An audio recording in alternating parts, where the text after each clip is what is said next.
Hey guys, welcome back to another video. So today we're going to do something with our leftover squash that's been in our freezer. I thawed it out, and tonight we're going to make a lasagna dish with it that's more vegetable lasagna. So let's get started. All right, so we had quite the bumper crop of our summer squash last year. So we have some squash that I had put in these freezer bags here, and I've thawed it out for the most part. They should be pretty thawed out. So I'm going to go ahead and cut these open and drain them and put them on a sheet pan so we can roast them and use them in our lasagna tonight. All right, so we have all of our squash thawed out now. I'm just going to season it with salt, pepper, onion powder, and garlic powder. And I don't do a whole lot. I'm just going to sprinkle a little bit of salt on there first. That was maybe 1/8 of a teaspoon. And then we'll do some black pepper. This is ground black pepper. Again, I don't really measure. I just kind of sprinkle some on. Just enough to give each little piece a coat.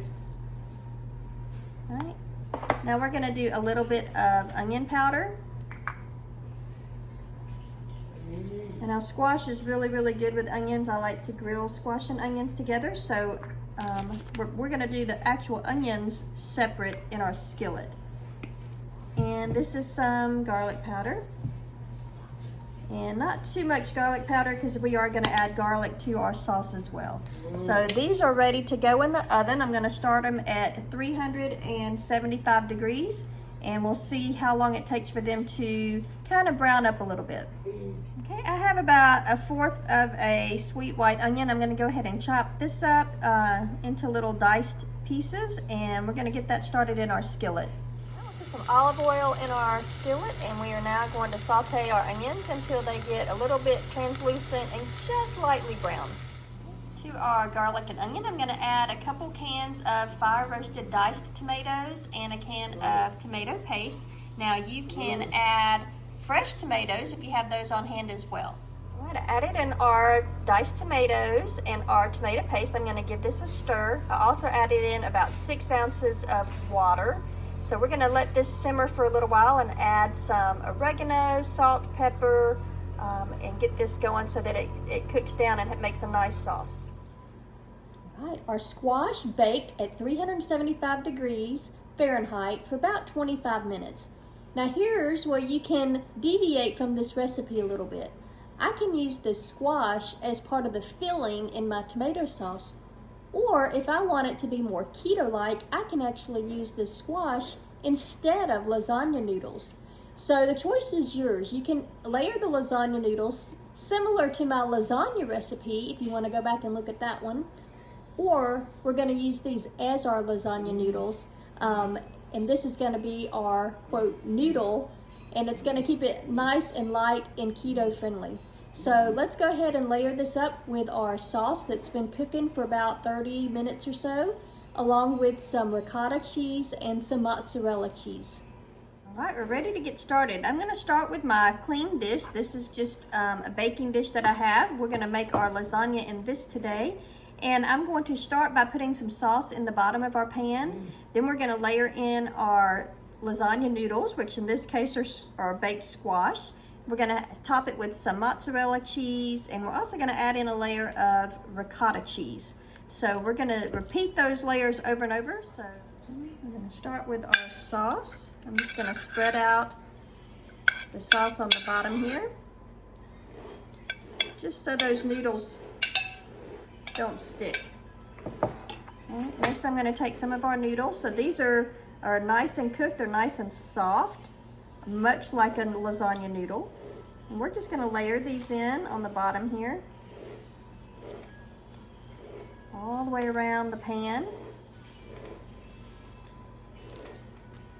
And get this first layer down. Now we're going to add some of our mozzarella cheese and some more sauce. There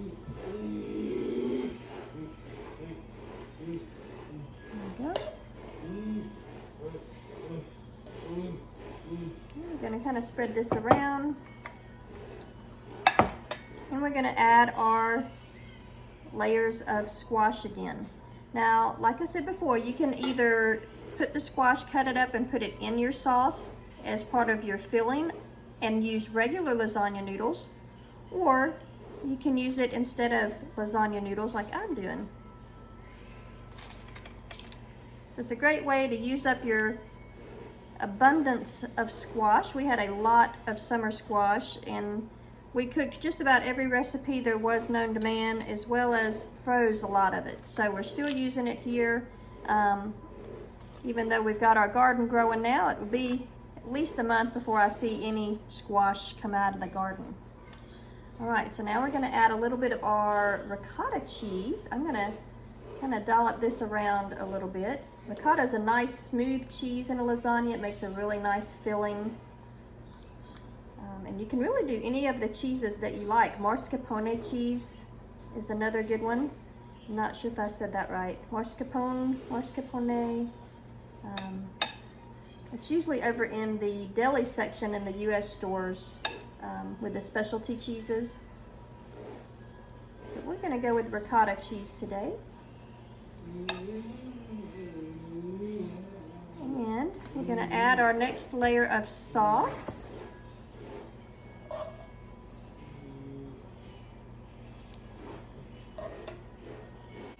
If you like to add the meat, you can always add meat in your sauce. This is just a vegetarian option. You could certainly add meat. We usually like it with meat, but I wanted to do something a little different for this recipe and keep it vegetarian for some of our vegetarian viewers. You can also add chicken if you like chicken.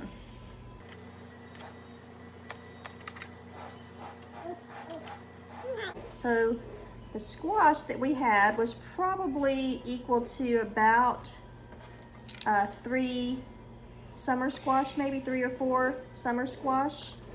By the time I sliced them, and I sliced them rather thin when I froze them. You could also do it in the rounds. You don't have to slice it long ways like I did. All right, now this layer I'm gonna put mozzarella back on. And since this is kind of our top coat here, I'm gonna add a little bit more sauce and then a little bit more cheese.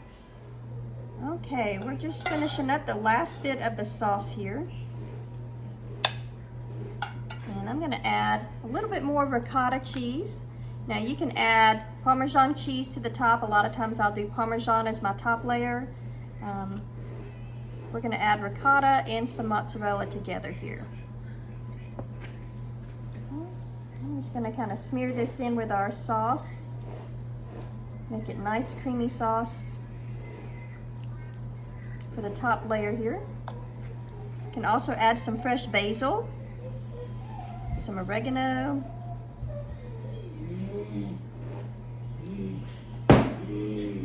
All right, we're gonna top this with mozzarella.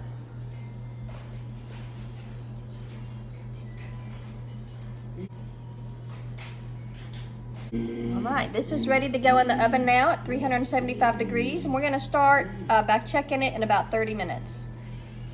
And thank you guys for 700 subscribers. Oh my goodness, you guys, this looks delicious. Bubbling hot, the cheese is melted, put a little bit of basil there on top. It is so nice. It smells so good. All right, we're gonna let it cool for just a second, then we'll cut into it and see what it looks like. All right, guys. This keto lasagna made with our summer squash, it looks, smells delicious. I can't wait to taste it. I think you're gonna love it. Let me know what you think. Let me know if you put the lasagna noodles in, or if you put your squash in with your sauce, or use those as your noodles. There's so many different things you can do with this recipe, and we hope that you give it a try and you like it. Let me know if you try it. Comment down below. Don't forget to like, subscribe, and we'll see you next time. Thanks. Bye.